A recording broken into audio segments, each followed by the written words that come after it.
જય હિન્દ વિદ્યાર્થી મિત્રો, અગાઉ આપણે વર્તુળ પ્રકરણમાં પહેલા વિડીયોમાં માત્ર થિયરી જોઈ હતી, જ્યારે બીજા વિડીયોમાં બે પ્રમેય સાથે થોડી થિયરી પણ જોઈ હતી. એટલે થિયરીનો પોર્શન તો આ પ્રકરણમાં પૂરો થઈ ગયો. હવે આપણે એ આધારિત એક્ઝામ્પલ જોવા ન થાય છે, જેની આજે આપણે શરૂઆત કરીએ છીએ લેક્ચર નંબર 3માં. રકમ વાંચીએ. સૌથી પ્રથમ, 5 સેમી ત્રિજ્યાવાળા વર્તુળના કોઈ બિંદુ P આગળ દોરેલ એક સ્પર્શક PQ, એટલે સ્પર્શક PQ બનાવવાનો છે વર્તુળના કોઈ બિંદુ આગળ. એટલે આ વર્તુળનું બિંદુ આપણે P લઈએ.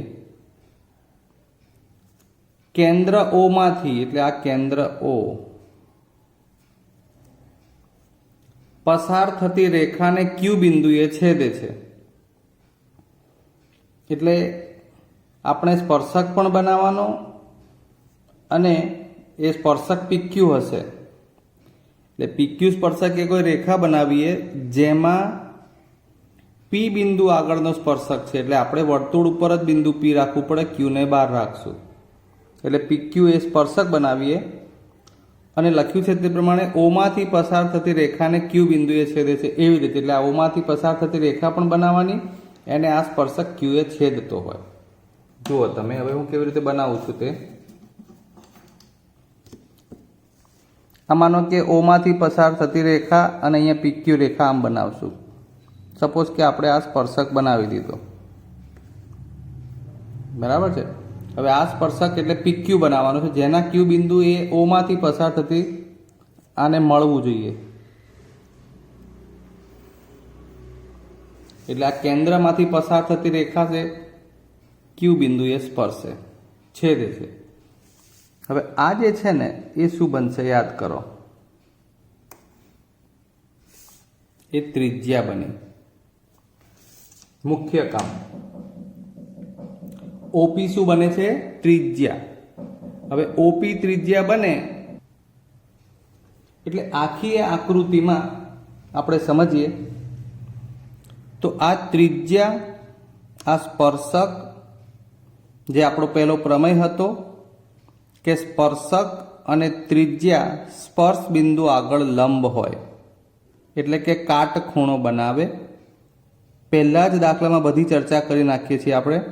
એટલે આ OP એ ત્રિજ્યા છે અને PQ એ સ્પર્શક છે. P સ્પર્શ બિંદુ છે, એટલે ત્રિજ્યાનું વર્તુળ પરનું બિંદુ થયું અને આ P સ્પર્શ બિંદુ પણ, એટલે અહીં કાટખૂણો બને એ પ્રમેય અનુસાર. વળી OQ બાર આપ્યું છે, આ OQ નું માપ જે બાર આપ્યું છે, ત્રિજ્યા 5 સેમી એવું આપ્યું છે, એટલે આ થઈ ગયું 5. હવે તમે વિચારો તો ત્રિકોણ OPQ એ કાટકોણ ત્રિકોણ બની જાય અને એમાં P આગળ કાટખૂણો બને. તો આ એક સામેની બાજુ જે કર્ણ થાય, આ એક કાટખૂણો બનાવતી બાજુ અને બીજી કાટખૂણો બનાવતી બાજુ PQ મળી જાય.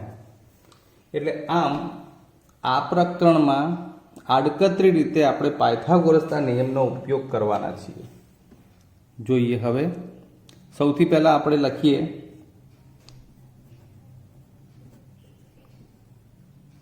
અહીં O કેન્દ્રિત 5 ત્રિજ્યાવાળા વર્તુળમાં PQ સ્પર્શક છે.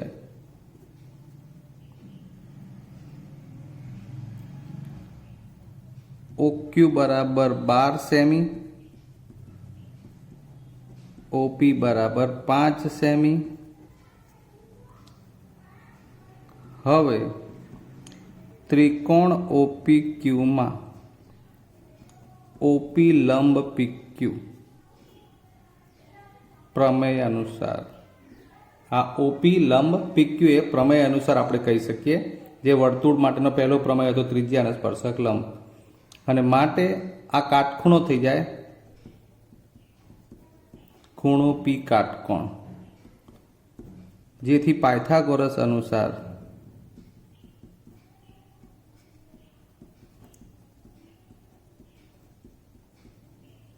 હવે નિયમ અનુસાર એટલે શું? તો કે કાટખૂણો બનાવતી બે બાજુઓ એટલે OP square plus PQ square બરાબર કર્ણ એટલે ઓક્યુ, અહીંયા કર્ણ છે, ઓક્યુ સ્ક્વેર. આ 5નો વર્ગ, આ પીક્યુ સ્ક્વેર અને ઓક્યુ સ્ક્વેર એટલે 12નો વર્ગ. 25 પીક્યુ સ્ક્વેર 144, પીક્યુ સ્ક્વેર 144 ઓછા 25 માટે પીક્યુ સ્ક્વેર બરાબર 119 અને માટે પીક્યુ બરાબર વર્ગમૂળમાં 119 સેન્ટીમીટર. ક્લિયર? બહુ જ સરળ બાબત છે. અહીં ત્રિજ્યા સ્પર્શક વચ્ચે કાટખૂણો બને એટલે કાટકોણ ત્રિકોણ આધારિત પાયથાગોરસના નિયમથી આપણે આ સોલ્યુશન આપી શકીએ છીએ. નાવ નેક્સ્ટ બીજો દાખલો જોઈએ.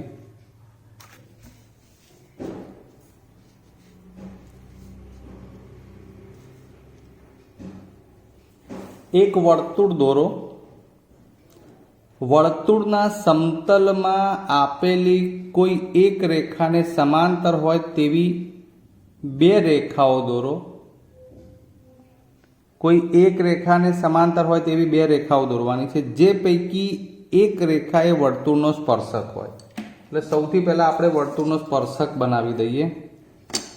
આ રહ્યો વર્તુળનો સ્પર્શક. કંઈ કરવાનું નથી, ખાલી આકૃતિ જ બનાવવાની છે. હવે બે રેખાઓ જે બનાવવાની છે સમાંતર, એમાંની એક વર્તુળનો સ્પર્શક છે એટલે બીજી એક સમાંતર રેખા આપણે બનાવી દઈએ એને. આ એક એને સમાંતર રેખા થઈ ગઈ. અહીં આપણે એમ કહીએ તો આ એમ, આ જે સ્પર્શક છે, પછી આપણે આનું નામ આપીએ એલ, તો આ સ્પર્શકને સમાંતર રેખા છે.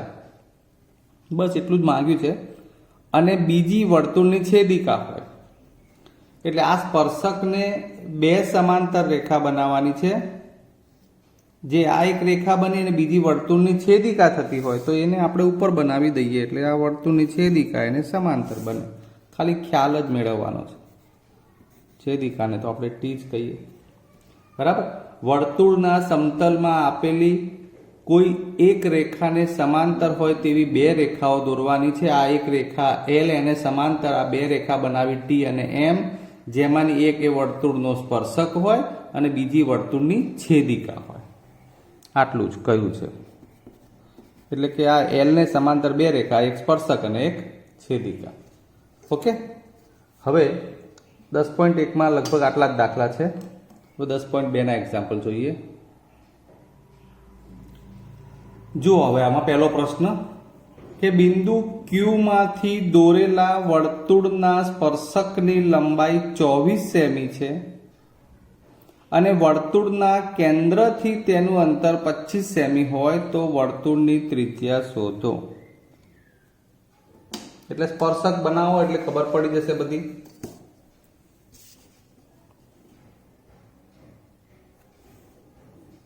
આ રહ્યો આપણો સ્પર્શક પી, આ સ્પર્શ બિંદુ, આ બહારનું બિંદુ ક્યુ. ક્યુ બિંદુમાંથી વર્તુળના સ્પર્શકની લંબાઈ 24 એટલે આ ક્યુમાંથી આ સ્પર્શક જે બનાવ્યો એ ટીક્યુ જેટલું માપ છે, જે એ 24 જે છે એ સ્પર્શકની લંબાઈ છે. વર્તુળના કેન્દ્રથી તેનું અંતર 25 સેમી એટલે આ રહ્યું કેન્દ્ર ઓ, ત્યાંથી આ અંતર 25 સેમી છે એવું કહે છે.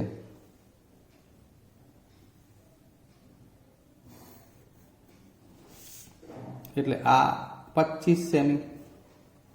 ચલો હવે આપણે આગળ જોઈ ગયા એ પ્રમાણે ઓટી જોડી દઈએ તો એ બની જાય વર્તુળની ત્રિજ્યા.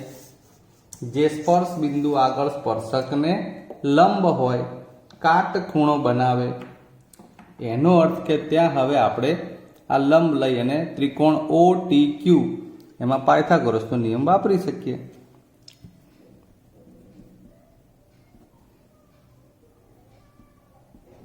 ઓ કેન્દ્રિત ઓટી ત્રિજ્યાવાળા વર્તુળમાં ઓ ક્યુ બરાબર 25 સેમી TQ બરાબર 24 સેમી, અહીં OT લંબ TQ માટે ત્રિકોણ OTQ માં ખૂણો T કાટકોણ. પાયથાગોરસના નિયમ અનુસાર તમારે લખવાનું.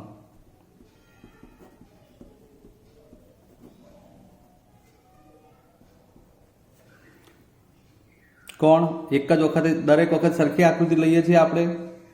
OT square plus TQ square બરાબર OQ સ્ક્વેર. હવે OT શોધવાની છે ત્રિજ્યા, TQ અંતર 24 આપેલું છે, આ 25, 24 નો વર્ગ થશે 576, 25 નો વર્ગ 625, માટે OT સ્ક્વેર એટલે 625 માઇનસ 576 એટલે આવશે 49, અને માટે OT થઈ જશે એનું વર્ગમૂળ 7 સેમી. આમ વર્ગમૂળની ત્રિજ્યા પૂછી હોય તો 7 સેમી, અને જો વ્યાસ પૂછ્યો હોય તો વ્યાસ ત્રિજ્યા કરતા ડબલ થાય એટલે 7 દુ 14 સેન્ટીમીટર થાય. ચાલો આગળ બીજો એક દાખલો.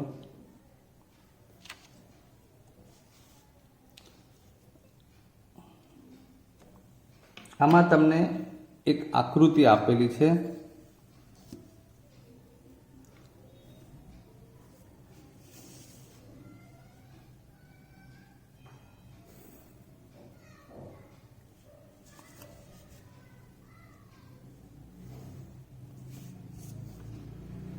આવી રીતે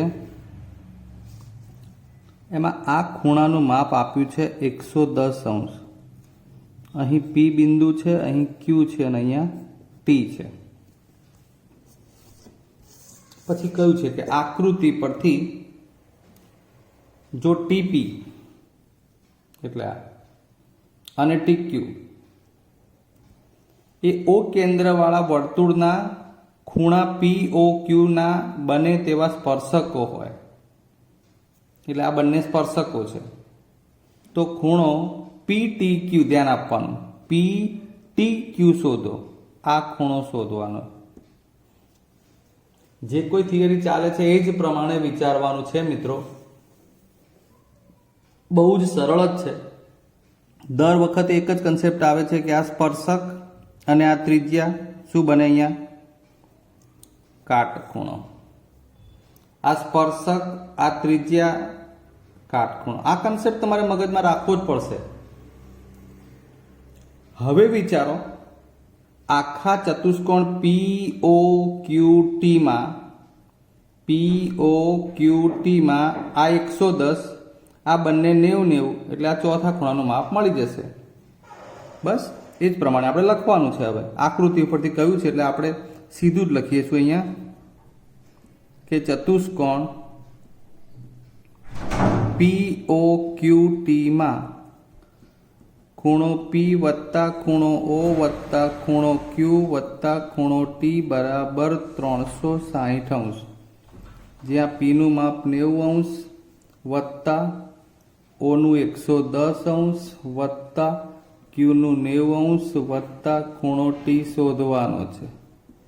આ બધા ખૂણાનો સરવાળો કરીએ અને એને 360 માંથી બાદ કરીશું એટલે 90 ને 90 180, અને બીજા 10 એટલે 190, અને 100 એટલે 290 અંશ. માટે ખૂણા T નું માપ થઈ જશે 70 અંશ. 3 અક્ષરમાં લખી દઈએ તો ખૂણો PTQ બરાબર 70 અંશ. આગળ બીજો દાખલો જોઈએ મિત્રો. હવે જો કેન્દ્ર O વાળું વર્તુળ હોય અને એને બિંદુ P માંથી દોરેલા સ્પર્શકો PA અને PB, એટલે આ બહારનું બિંદુ P છે, એમાંથી PA અને PB બે વર્તુળને બનાવેલા સ્પર્શકો છે, જ્યાં A અને B એ સ્પર્શ બિંદુ છે, O વર્તુળનું કેન્દ્ર છે. કહ્યું છે તે પ્રમાણે પીએ અને પીબી વચ્ચે 80 અંશનો ખૂણો રચાતો હોય એટલે આ બંને વચ્ચેનો ખૂણો થયો 80 અંશનો. તો ખૂણો POA, સમજો આખો ખૂણો નથી પૂછ્યો, અહીંયા આ રીતે છે POA, આટલો જ ખૂણો પૂછ્યો છે. સૌથી પહેલા આપણે સમજી લઈએ, જો ત્રિકોણ POA ની વાત કરતા હોઈએ તો એ તો તમને હવે ખબર છે કે OA એટલે ત્રિજ્યા અને AP એટલે સ્પર્શક. ત્રિજ્યા સ્પર્શક એ સ્પર્શ બિંદુ આગળ લંબ હોય એટલે આ થઈ જશે 90નો ખૂણો. પ્રશ્ન એ આવે કે આ 80 છે તો શું આ 40-40ના બે અડધા અડધા ભાગ થશે? આપણે એ જોઈ લઈએ. માનો કે આ 40 થઈ પણ જાય છે તો એનો મતલબ કે આ 40 હોય, આ 90 હોય તો બાકીનો આટલો ભાગ મળી જાય. ક્લિયર? તો હવે આપણે એવું જોઈ લઈએ. અથવા બીજી રીતે પણ વાત કરી શકાય કે આ OP છે ને એ ખૂણા AOB નો દ્વિભાજક બની જતો હોય છે. અને એ રીતે જુઓ તો આ બે ભાગ જે છે ખૂણા આખાના એ અડધા અડધા એટલે સરખા અડધા અડધા થઈ જતા હોય. તો એ રીતે પણ તમને આ ખૂણાનું માપ મળી જાય. તો એ રીતે પણ તમને સરળ પડશે. ચાલો ત્યારે હવે ઉપર આપણે એક ચતુષ્કોણ પ્રમાણે જે દાખલો ગણ્યો એ પ્રમાણે વિચારીએ. તો A આગળ કાટખૂણો બને, B આગળ કાટખૂણો બને અને આ 80 એટલે 1, 2 અને 3 ખૂણા જાણતા હોઈએ તો ચોથો આખો ખૂણો મળી જશે. એટલે પહેલા આપણે એ પ્રમાણે લખીએ. અહીં ખૂણો APB બરાબર 80 અંશ છે.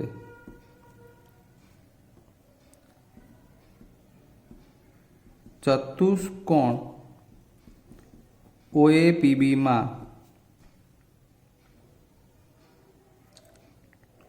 ખૂણો AOB એટલે આવો ખૂણો લખે. હવે આ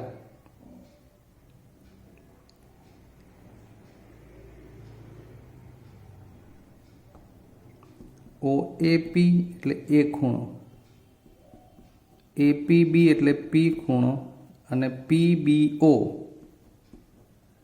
તમને ના ફાવે તો તમારે એક અક્ષરમાં ખૂણા લખી નાખવાના. AOB જે આપણે આખો ખૂણો શોધવાનો છે. OAP એટલે આ 90. એ જ રીતે APB આપેલ છે 80 અંશ. વળી PBO એટલે પણ આ લંબના હિસાબે 90 અંશ.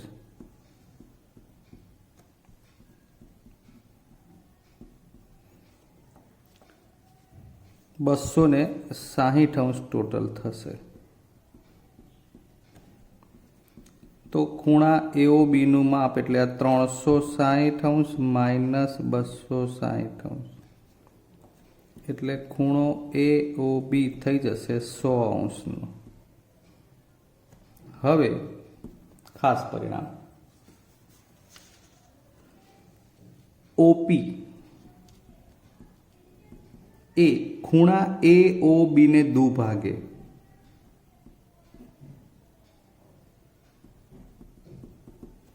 અને માટે ધ્યાન આપો, દુભાગવું એનો મતલબ કે એક ખૂણાના બે સરખા ભાગ કરે. એટલે અહીંથી આ જે કિરણ પસાર કરીએ એ આખા ખૂણાના બે સરખા ભાગ કરે અને આપણને આટલો જ ભાગ જોઈએ છે. એટલે હવે લખી શકીએ કે ખૂણો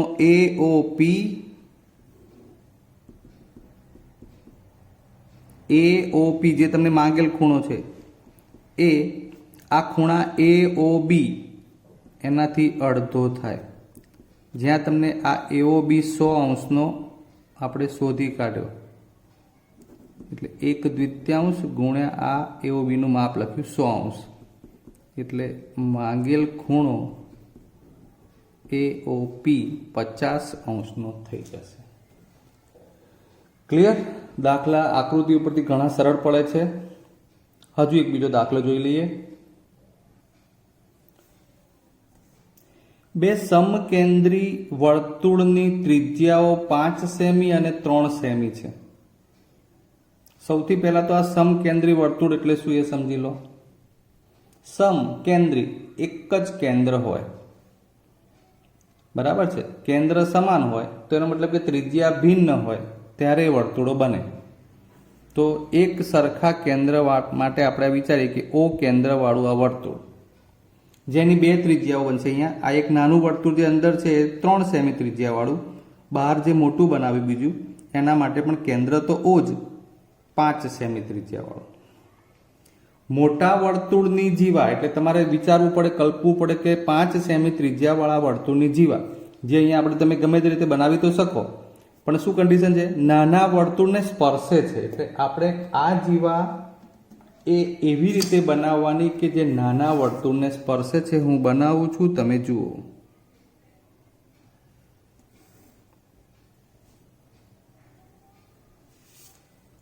બરાબર, આ થઈ ગઈ મોટા વર્તુળની જીવા જે નાના વર્તુળને સ્પર્શે છે.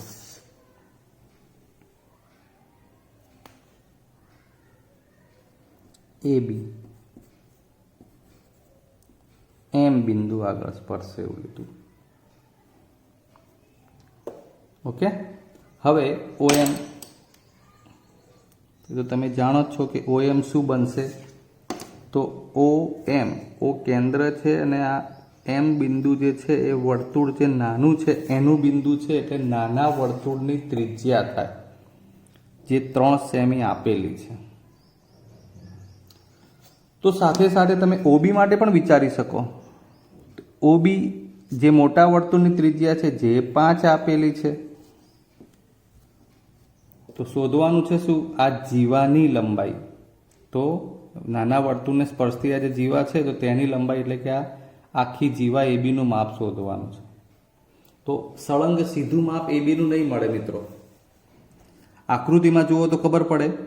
OMB હવે આ ત્રિકોણ કાટકોણ ત્રિકોણ થઈ જાય એટલે તમને આ 3 એકમ માપ OM નું આપ્યું છે, 5 એકમ માપ OB નું આપ્યું છે, તો MB ટુકડો મળી જાય.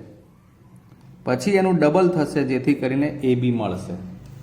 એટલે આ રીતે આપણે એ જવાબ લાવીશું.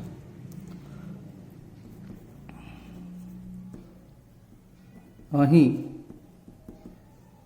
ઓ કેન્દ્રવાળા સમકેન્દ્રી વર્તુળોની ત્રિજ્યા OM બરાબર 3 સેમી અને OB બરાબર 5 સેમી છે. આકૃતિ ઉપર લખ્યું છે આપણે. વળી મોટા વર્તુળની જીવા નાના વર્તુળને M બિંદુએ સ્પર્શે છે જેથી બની ગયું OM લંબ AB. OM લંબ AB માટે હવે લખીશું ત્રિકોણ OMB માં ખૂણો M કાટકોણ. મિત્રો કેવી રીતે ખૂણો M કાટખૂણો આવે છે એ બતાવું રહ્યું. હવે પાયથાગોરસના નિયમ અનુસાર પાગોનીમું OM square plus MB square બરાબર કર્ણ થશે OB એનો સ્ક્વેર, 3 નો વર્ગ MB નો વર્ગ 5 નો વર્ગ 9 વત્તા MB સ્ક્વેર 25 માંથી 9 બાદ થશે 16 અને માટે MB બરાબર 4. આ તો MB નું માપ આવ્યું છે ને, AB નથી આવ્યું. નિયમ અનુસાર M એ AB માટે મધ્ય બિંદુ પણ બને અને માટે AB બરાબર 2 ગુણ્યા MB એ અનુસાર 2 ગુણ્યા 4 બરાબર 8 સેમી એ આ મોટા વર્તુળની જીવાનું માપ થઈ ગયું. તો મિત્રો તમને જે દાખલા સ્વાધ્યાયોમાં આપેલા હતા એટલા દાખલા આપણે ગણી બતાવ્યા છે અને વધુ અઘરા દાખલા હશે તો એ તમને આવતા વિડીયોમાં ભણાવીશું. ત્યાં સુધી રજા લઈએ. જય હિન્દ.